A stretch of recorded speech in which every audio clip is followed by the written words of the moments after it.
I'm Brad Gunn. This is my work, Eggplant is for Everyone, which is part of the Deakin Contemporary Small Sculpture Award. I was the lucky recipient of the first prize, and I'm very proud to be part of this incredible exhibition with all these amazing artists. I was doing a graphic design course and I wasn't really into it. One of the projects at the very end of it was to create your own toy and toy box. I'd always sort of illustrated quite a lot of character sort of stuff, and it just sort of seemed to work really well and it really fit with what I was doing. A lot of my sculptures, obviously they're three-dimensional, but I really wanted this one to be two-faced. You could basically have it in your home and then spin it around and then have two different versions of it. When I was thinking about what would be on either side, I thought about male and female, and then I started to think about what the work would be about, and I sort of went down this idea of gender.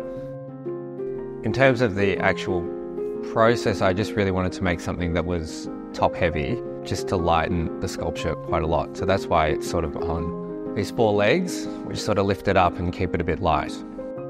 I've had this clay that I've been using for almost 10 years now. You can melt it down in a microwave and it gets really malleable, and then it hardens and you can sculpt really fine detail in it. I always work on a clay sculpture for a month or two until I get it absolutely perfect. I'll sort of walk away from it and come back to it and it won't dry out. Once I'm completely happy with that, I'll start the mold making process. And the bigger the piece, the harder it is to do, as I'll start with sort of a silicone skin and then I'll do a fiberglass case. Once that's ready, I can do the casting process, and that will usually be a polyurethane resin, and I will slush cast that into the mold and maybe backfill it with foam. When I'm thinking about colour, generally it's very instinctual. For the initial piece, when I'm making the work, there's a colour scheme that I have in mind that I sort of can't get it out of my head. I'll sort of toy around with different sort of shades of that colour or something, but I generally know what the first one's going to be. And then after that one's done, if I do another edition, then I'll sort of experiment with other colours. I don't sort of stay away from any particular palette, because I think, especially with sculpture, you can really change the whole mood of it with a really bold colour. If something's very complicated, I like to sort of pull it back with more of maybe a deeper colour or more of a darker tone, just to sort of soften it a little bit. I'm inspired by quite a lot of comic book artists, and I find that line work is kind of my favourite type of medium.